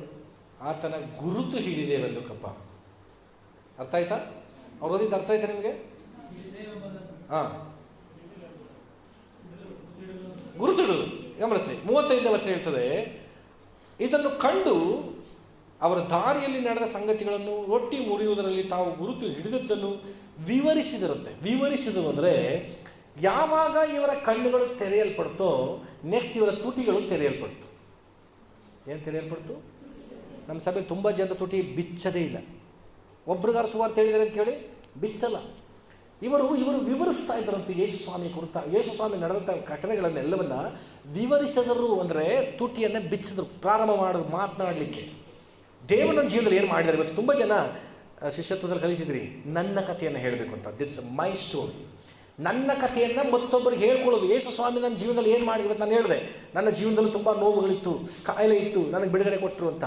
ಇದನ್ನು ಮತ್ತೊಬ್ಬರಿಗೆ ಹಂಚಿಕೊಳ್ಳುವುದಕ್ಕೆ ದೇವರು ಸಮಾಜದಿಂದ ಎದ್ದು ಬಂದ ಉದ್ದೇಶವು ನಿನ್ನ ತುಟಿಗಳು ತೆರೆಯಲ್ಪಡಬೇಕು ಅನ್ನೋ ಉದ್ದೇಶಕ್ಕಾಗಿ.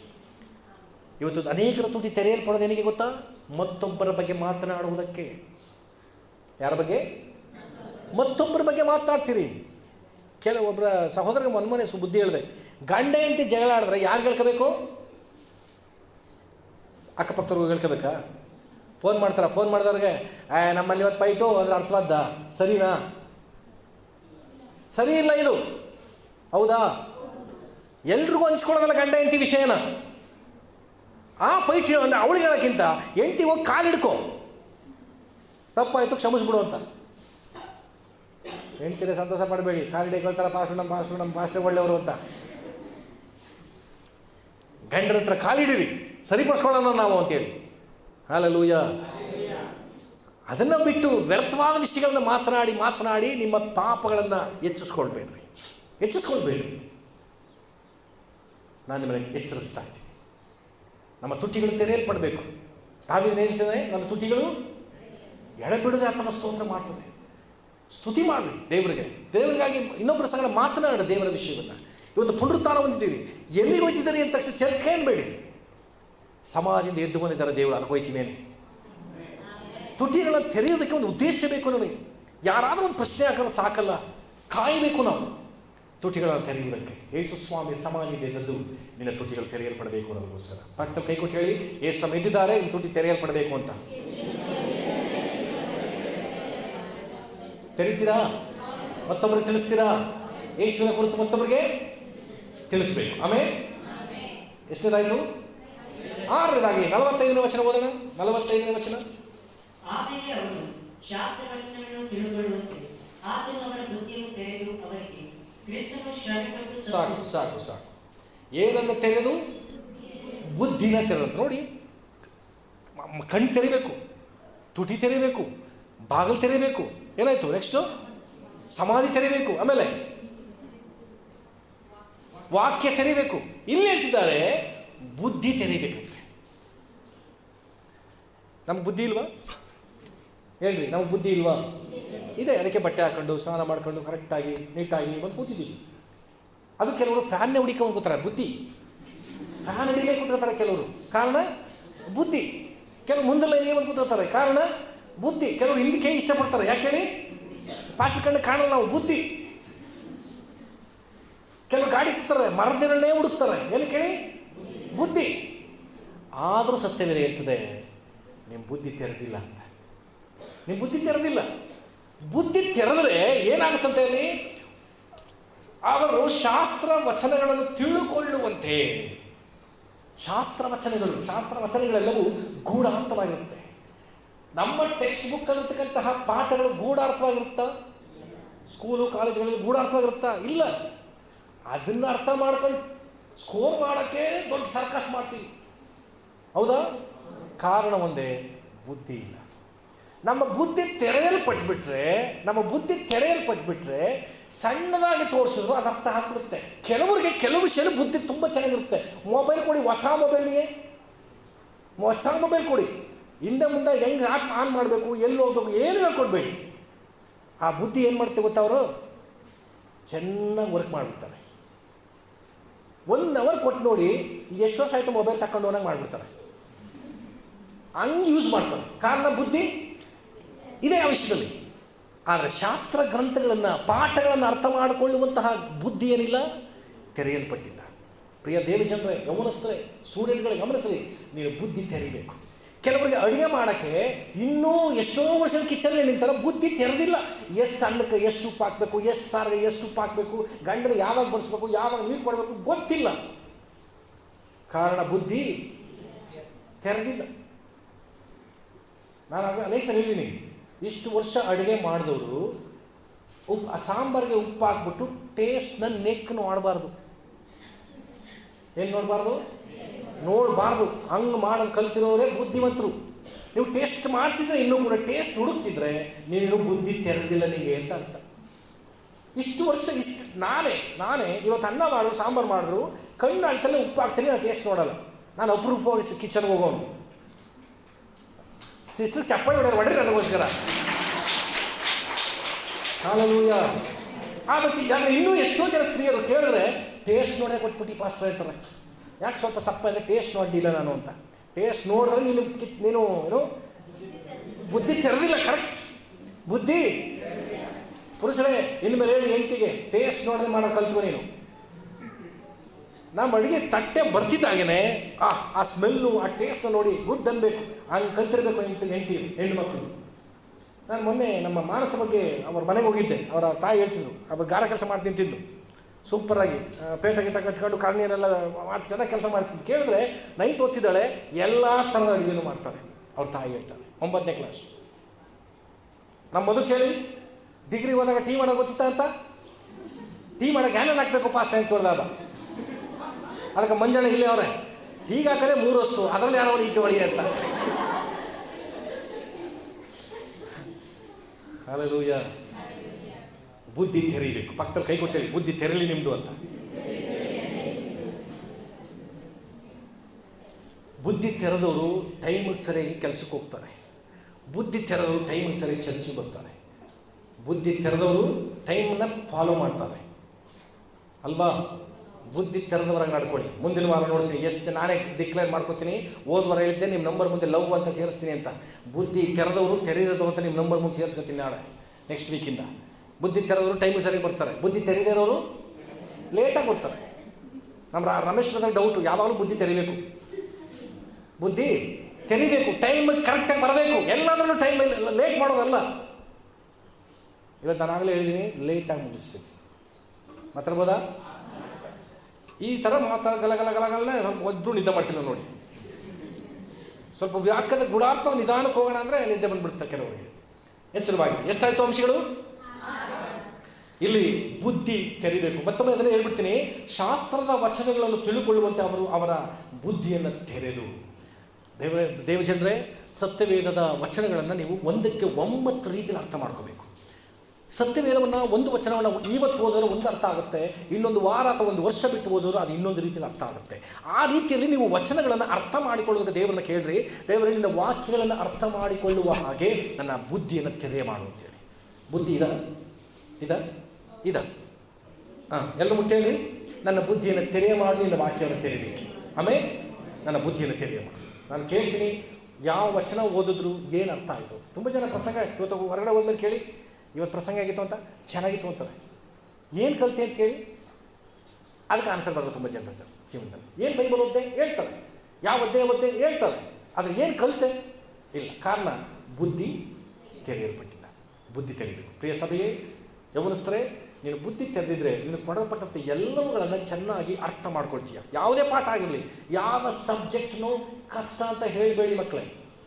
ಯೌವನಸ್ಥರೇ ಗಮನಿಸಿ, ಕಾಲೇಜ್ ಓದ್ತಕ್ಕಂಥವ್ರೆ, ಸ್ಕೂಲ್ ಓದ್ತಕ್ಕಂಥವ್ರೆ, ಯಾವ ಸಬ್ಜೆಕ್ಟ್ ಒಂದು ವೇಳೆ ಕಷ್ಟ ಅಂತ ಅನಿಸುತ್ತೋ, ಟಫ್ ಅನಿಸುತ್ತೋ, ಆ ವಿಷಯಗಳು ನೀನೇನಾಗಿದೆಯಾ? ಬುದ್ಧಿ ತೆರೆದಿಲ್ಲ ಅಂತ ಅರ್ಥ. ನೀನು ಬುದ್ಧಿ ತೆರೆದು ಬಿಟ್ಟರೆ ಯಾವ ಸಬ್ಜೆಕ್ಟು ನಿನಗೆ ಕಷ್ಟ ಅಲ್ಲ. ಇವತ್ತು ನಾನು ಕನ್ನಡಿಗನು, ನಾನು ತಮಿಳು ಓದ್ತೀನಿ. ಯಾವ ಭಾಷೆ ಓದ್ತೀನಿ? ನಾನು ತಮಿಳು ಈಗ ಬರೆದಿಲ್ಲ, ಬಟ್ ತಮಿಳು ಓದ್ತೀನಿ. ನಾನು ಇಂಗ್ಲೀಷ್ ಓದ್ತೀನಿ, ಹಿಂದಿ ಓದ್ತೀನಿ, ತೆಲುಗು ಓದ್ತೀನಿ, ತಮಿಳು ಓದ್ತೀನಿ. ಇದೆಲ್ಲ ಓದೋದು ಎಲ್ಲಿಂದ ಬಂತು? ಕಾರಣ ಒಂದೇ, ಬುದ್ಧಿ. ನೀವು ಹೇಳಬೇಕು, ಭಾಷೆಗಳನ್ನು ಕಲಿಯೋದು ಕೂಡ ಬುದ್ಧಿ ತೆರಿಬೇಕು. ನೀವು ಹಿಂದಿ ಇವತ್ತು SSLC ಅವ್ರಿಗೆ ಹಿಂದಿ ಆಟ ಕೊಟ್ಟು ಲೆಕ್ಕಕ್ಕಿಲ್ಲ ಮಾಡಿಬಿಟ್ರೆ, ಕಲಿ. ಭಾರತ ದೇಶದಲ್ಲಿ ಹೆಚ್ಚು ಮಾತನಾಡುವಂಥ ಭಾಷೆ ಯಾವುದು? ಹಿಂದಿ. ನಾವು ಕಲಿಬೇಕು. ಹಾಲೆಲೂಯ. ಎಚ್ಚರವಾಗಿದ್ದೀರಾ? ನಮ್ಮ ಬುದ್ಧಿ ತೆರೆಯಲ್ಪಡಬೇಕು. ಸತ್ಯವೇದ ಓದಬೇಕಾ? ನಿಮ್ಮ ಪುಸ್ತಕಗಳನ್ನ ಓದಬೇಕಾ? ಮತ್ತೊಬ್ಬರನ್ನ ಅರ್ಥ ಮಾಡ್ಕೋಬೇಕಾ? ಬುದ್ಧಿ ತೆರೆದಿರಬೇಕು. ಕಡೆಯಲ್ಲ 45ನೇ ವಚನ ಆಯ್ತಲ್ವಾ? 51ನೇ ವಚನ ಓದೋಣ. 51ನೇ ವಚನ. ಆಶೀರ್ವದಿಸುತ್ತಿರುವಾಗ ಆತನು ಅವರನ್ನು ಬಿಟ್ಟು ಪರಲೋಕಕ್ಕೆ ಒಯ್ಯಲ್ಪಟ್ಟನು. ಅವರು ಆತನನ್ನು ಆರಾಧಿಸಿ ಸಾಕು. ಪರಲೋಕಕ್ಕೆ ಒಯ್ಯಲ್ಪಟ್ಟನು ಅಂದರೆ ಈಗ ಪರಲೋಕ ತೆರೆಯಲ್ಪಡ್ತು. ಏನು ತೆರೀತು? ಪರಲೋಕಕ್ಕೆ ಹೋಗ್ತಿದ್ದಾರೆ ಅಂದ ತಕ್ಷಣ ಪರಲೋಕ ಬಾಗಿಲು ತೆರೀತು ಆತನಿಗೆ. ಪರಲೋಕವು ತೆರೆಯಲ್ಪಡ್ತು. ಇಷ್ಟು ಕಾರ್ಯಗಳು ತೆರೆಯಲ್ಪಟ್ಟ ನಂತರ ನಮ್ಮ ಜೀವಿತದಲ್ಲಿ ಯಾವುದೆಲ್ಲ ವಿಷಯಗಳು ದೇವರು ನಮಗೆ ತೆರೆಯಲ್ಪಡಬೇಕು, ನಮಗೆ ಯಾವುದೆಲ್ಲ ತೆರೆಯಲ್ಪಡಬೇಕಾಗಿದೆ, ಇನ್ನೂ ಯಾವುದೆಲ್ಲ ಮುಚ್ಚಲ್ಪಟ್ಟಿದೆ, ಯಾಕೆ ನಮಗೆ ತೆರೆಯಲ್ಪಟ್ಟಿಲ್ಲ ಅನ್ನುವುದನ್ನು ದಯಮಾಡಿ ತಿಳ್ಕೊಳ್ರಿ. ಯೇಸು ಸಮಾಧಿಯಿಂದ ಎದ್ದು ಬರೋದಕ್ಕೆ ಯೇಸು ಸಮಾಧಿ ತೆರೆಯಲ್ಪಟ್ಟ ಹಾಗೆ ಅದನ್ನು ನಂಬುವಂತ ನೀನು ನನ್ನ ಜೀವಿತದಲ್ಲೂ ಇಷ್ಟು ಕಾರ್ಯಗಳು ನಮ್ಮಲ್ಲಿ ತೆರೆಯಲ್ಪಡಬೇಕು. ನನಗೆ ತೆರೆ ಸ್ವಾಮಿ, ನಾನು ಸಿದ್ಧವಾಗಿದ್ದೇನೆ, ನಾನು ಅದನ್ನು ಅನುಭವಿಸಬೇಕು, ನಾನು ನಿನ್ನ ಪುನರುತ್ಥಾನ ಶಕ್ತಿಯ ಅನುಭವವನ್ನು ನಾನು ಪಡ್ಕೊಳ್ಬೇಕು ಎಂಬ ತವಕದಲ್ಲಿ ಕರ್ತನ ಕೇಳಿ. ಹಲ್ಲೆಲೂಯ. ಕಡೆಯದಾಗಿ ಅದನ್ನು ಹೇಳಿ ಮುಗಿಸ್ಬಿಡ್ತೇನೆ. ಎಷ್ಟು ಜನರಿಗೆ ಕಾಣಿಸ್ಕೊಂಡ್ರು ಅನ್ನೋದನ್ನು ನಾನು ಹೇಳ್ತಾ ಇದ್ದೆ. ತುಂಬ ವಿಚಾರಗಳಿದೆ, ನನಗೆ ಸಮಯ ಇಲ್ಲ. 1 ಕೊರಿಂಥ 15ನೇ ಅಧ್ಯಾಯ 7ನೇ ವಚನ. 1 ಕೊರಿಂಥ 15 7ನೇ ವಚನ. ಬೇಗ ಓದೋಣ. ಯಾರ್ಯಾರಿಗೆಲ್ಲ ಕಾಣಿಸ್ಕೊಂಡ್ರು ಕೇಳಿ. ಯಾರಿಗೆ? ಯಾಕೋಬನ ಕಾಣಿಸ್ಕೊಂಡ್ರಂತೆ. ಮೆನ್ಷನ್ ಮಾಡ್ಕೋಬೋದು ನೀವು ಅದನ್ನು. ಯಾರ್ಯಾರಿಗೆಲ್ಲ ಕಾಣಿಸ್ಕೊಂಡ್ರು ಅಂತ ನಾನು ಮಾತಾಡ್ತಾ ಇದ್ದೀನಿ. ಯಾಕೋಬನ ಕಾಣಿಸ್ಕೊಂಡ್ರಂತೆ. ಮುಂದೆ ಹೋದ್ರಿ. ಹಿಂಗೆ ಓದ್ದವ್ರನ್ನ ಚೇಂಜ್ ಮಾಡಿಸ್ಬಿಡ್ತೀನಿ ನಾನು. 3 ಸರಿ ಅಪೊಸ್ತಲರು ಅಂತ ಬರ್ದಿಲ್ಲ ಅಲ್ಲಿ. ಇನ್ನೊಂದ್ಸಲ ಓದಿ.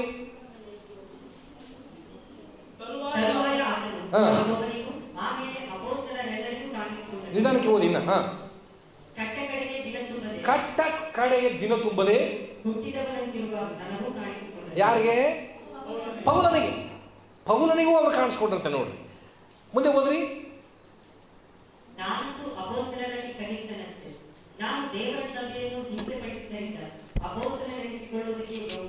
ಅದು ಸಾಕು. ಅದರಲ್ಲಿ 500 ಜನರಿಗೆ ಅಂತ ಬರೆದಿದೆ ನೋಡಿ.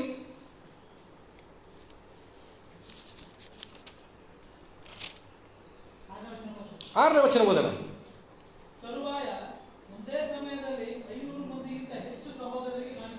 ಸಾಕು. ಎಷ್ಟು ಜನರಿಗೆ?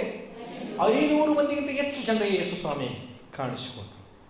ಇಷ್ಟೆಲ್ಲ ಸ್ಥಿತಿಯಲ್ಲಿ ಯೇಸು ಸ್ವಾಮಿ ಕಾಣಿಸಿಕೊಂಡಂತಹ ಮತ್ತೆ ಪ್ರೂವ್ ಮಾಡುವ ಉದ್ದೇಶ ಗೊತ್ತಾ? ಯೇಸು ಸ್ವಾಮಿ ಸಮಾಧಿಯಿಂದ ಎದ್ದು ಬಂದಿದ್ದಾರೆ. ಆಮೇಲೆ ಕಡೆಯದಾಗಿ ಅಪೊಸ್ತಲರ 1ನೇ ಅಧ್ಯಾಯ 8ನೇ ಮರಗಳ ಬಳಿಯಲ್ಲಿ ಶಿಷ್ಯರಿಗೆ ಕಾಣಿಸಿಕೊಂಡ್ರು. ಅಪೊಸ್ತಲರ 1ನೇ ಅಧ್ಯಾಯ ಅದರ 3ನೇ ವಚನದಿಂದ 12ನೇ ವಚನದವರೆಗೂ ಓದೋದಾದರೆ, ಓದೋದೇನು ಬೇಡ, ಅಲ್ಲಿ ಎಲ್ಲ ಜನರಿಗೂ ಶಿಷ್ಯರಿಗೂ ಯೇಸು ಸ್ವಾಮಿಯಲ್ಲಿ ಕಾಣಿಸ್ಕೊಳ್ತಾರೆ. ಅಂದರೆ ಯೇಸು ಸ್ವಾಮಿ ಇಷ್ಟು ಜನರಿಗೆ ಕಾಣಿಸ್ಕೊಂಡಂಥ ಉದ್ದೇಶ ಏನು? ಯಾರಾದರೂ ಅತಿಯಾಗಿ ಪ್ರೀತಿಸೋರಿದ್ರೆ ಅವ್ರು ಹೆಂಗೆ ಕಾಣಿಸ್ಕೊತಾರೆ ಅಂದರೆ ಎಲ್ಲದರಲ್ಲೂ ಅವ್ರನ್ನೇ ನೋಡೋದಂಗಿರುತ್ತೆ. ಉದಾಹರಣೆಗೆ ಹಳೆಯ ಸಿನಿಮಾಗಳನ್ನು ನೋಡಿರೋದಾದರೆ ಬೇಜಾರು ಮಾಡ್ಕೊಂಡು ಮುನಿಸ್ಕೊಂಡು ಮನೆ ಬಿಟ್ಟು ಹೋಗೋದು ಒಂದು ಪತ್ರ ಬರೆದ್ಬಿಟ್ಟು ಹೊರಟೋಗ್ತಾರೆ. ಎಲ್ಲರೂ ಹೇಳ್ರಿ, ಒಂದು ಲೆಟ್ರ್ ಪತ್ರ ಬರೆದಿಟ್ಬಿಟ್ಟು ಹೋಗ್ತಾರೆ. ಮನೆಗೆ ಬಂದು ಆ ಥರ ಹುಡುಕುವಾಗ ಪತ್ರ ಸಿಗುತ್ತೆ. ತೆರೆದಾಗ ಯಾರು ಕಾಣ್ತಾರೆ ಹೇಳಿ? ಪತ್ರ ಬರೆದವರೇ ಕಾಣ್ತಾರೆ, ಅವರೇ ಓದ್ತಿರ್ತಾರೆ. ಇವ್ರು ಓದಲ್ಲ. ಸ್ವರ ಯಾರ್ದು? ಅದಕ್ಕೆ ಅದರ ಅರ್ಥ ಏನು ಗೊತ್ತಾ? ಅಷ್ಟಾಗಿ ಪ್ರೀತಿಸುವಂಥ ವ್ಯಕ್ತಿ ಒಂದು ಲೆಟ್ರ್ ಓದ್ತಿದ್ರೆ ನಾನಲ್ಲ ಅವರು ಓದ್ತಿದ್ದಾರೆ ಅಂತ ಕಾಣಬೇಕು. ಅದು ಪ್ರೀತಿ. ಇವತ್ತು ಸತ್ಯವೇದನ ಬಳಸಿದವ್ರು ಯಾರು? ತೆಗೆದು ಹೋದ್ರೆ ಯಾರು ಕಂಡರ ಅವರೇ ಮುಖ ಕಂಡು ಅವ್ರ ವಯಸ್ಸಲ್ಲೇ ಓದ್ತಿರ್ತಾರೆ. ನಾನು ಬೈಬಲ್ನ ಆ ಹಂತದಲ್ಲಿ ಇಷ್ಟಪಟ್ಟು ಓದಿದ್ರೆ, ಇವತ್ತು ದೇವ್ರ ಮುಂದೆ ಹೇಳ್ತೀನಿ, ನಾನು ಹಾಗೆ ಓದೋದು. ನಾನು ಓದಿದ್ರೆ ಅಲ್ಲಿರುವಂಥ ಸಂಗತಿಗಳು, ಘಟನೆಗಳು ಒಂದಲ್ಲ 10 ಥರದಲ್ಲಿ ಯಾಕೆ ನನಗೆ ಮಾತಾಡುತ್ತೆ ಅಂದರೆ, ಲೋಕದವರೇ ಸಿನಿಮಾದಲ್ಲಿ ಏನೆಲ್ಲ ಡೈಲಾಗ್ ಹೊಡಿಸ್ತಾರೆ. ಆ ವ್ಯಕ್ತಿ ಅಲ್ಲಿ ನಿಂತ್ಕೊಂಡು ಮುಖದಲ್ಲಿ ಕಣ್ಣೀರು ಇಟ್ಕೊಂಡು ಓದ್ತಿರ್ತಾರೆ. ಪೇಪರ್ ಮಾತ್ರ ಏನಿಲ್ಲ. ಅಷ್ಟೆಲ್ಲ ಯಾಕಿದೆ? ನಮ್ಗೆ ಯೇಸು ಸ್ವಾಮಿ ಯಾಕೆ ಬಂದು ಮಾತಾಡಬಾರ್ದು ನಮ್ಮ ಜೊತೆ? ಇನ್ಮೇಲೆ ಬೈಬಲ್ ಓದಿದ್ರೆ ಯಾರು ಓದಬೇಕು? ನೀವು ಓದಬೇಡ. ನೀವು ಓದಿದ್ರೆ ಅರ್ಥ ಆಗಲ್ಲ. ಅವು ಬರೆಸಿದವರೇ ಓದಿದ್ರೆ ಯಾವ ಫೀಲ್. ಕೆಲವರು ಹೇಳ್ತಾರೆ, SMS ಮಾಡಿಬಿಡ್ತಾರೆ, ಪಾಸ್ಟ್ರೇ ಇಲ್ಲಿ ಬರ್ತೀರಾ ಅಂತ ಕೇಳ್ತಾರೆ. ನಾ ಬರಲ್ಲ ಅಂತೀನಿ. ಯಾಕೆ ಪಾಸ್ಟ್ರೇ ಅಂತ ಕಳಿಸ್ತಾರೆ. ನನಗೆ ಕೋಪ ಬರ್ತದೆ. ನನ್ನ ಯಾಕಂತ ಕೇಳ್ತಿದೆ ಅಂತ ನಾನು ಕೋಪ ಬರುತ್ತೆ. ಅವಾಗ ಹೇಳ್ತಾರೆ, ನಾನು ಯಾಕಂತ ಕೇಳಿಲ್ಲ ಪಾಸ್ಟ್ರೇ. ಯಾಕಾಗಲ್ಲ ಪಾಸ್ಟ್ರೇ ಅಂತ ಕೇಳಿ ಅಂತಾರೆ. ಅದರ ಫೀಲಿಂಗ್ ಅರ್ಥ ಆಗ್ತದ? ಅವ್ರ ಫೀಲಿಂಗ್ ನಂಗೆ ಅರ್ಥ ಆಯ್ತಾ? ಆಗಲ್ಲ. ಅವರೇ ಓದಿದ್ರೆ ಅರ್ಥ ಆಗುತ್ತೆ. ಅದಕ್ಕೆ ಬೈಬಲ್ನ ಇನ್ಮೇಲೆ ಯೇಸು ಸ್ವಾಮಿ ನೀವು ಓದು, ನಾ ಕೇಳಿಸ್ಕೊತೀನಿ ಅಂತ ಬೈಬಲ್ ತೆರೆದು ಓದ್ರಿ. ಆಮೇಲೆ ಅದೇ ಫೀಲಲ್ಲಿ ನೀವು ಓದ್ರಿ, ನಿಜವಾಗಿಯೂ ಅದು ಅರ್ಥ ಆಗುತ್ತೆ. ಅದುವೇ ಬುದ್ಧಿ ತೆರೆದದ್ದಕ್ಕೆ ಹೋಗಿ. ಆಮೇಲೆ ಕರ್ತನ ಎಲ್ಲ ವಾಕ್ಯಗಳ ಮೂಲಕ ನಿಮ್ಮನ್ನು ಆಶೀರ್ವಾದ ಮಾಡಲಿ. ಯೇಸು ಸಮಾಧಿಯಿಂದ ಎದ್ದಿದ್ದಾರೆ. ಆಮೇಲೆ ಪಕ್ಕ ಕೈ ಕೊಟ್ಟು ಹೇಳ್ರಿ, ಪುನರುತ್ಥಾನದ ದಿನದ ಶುಭಾಶಯಗಳು. ಆಮೇಲೆ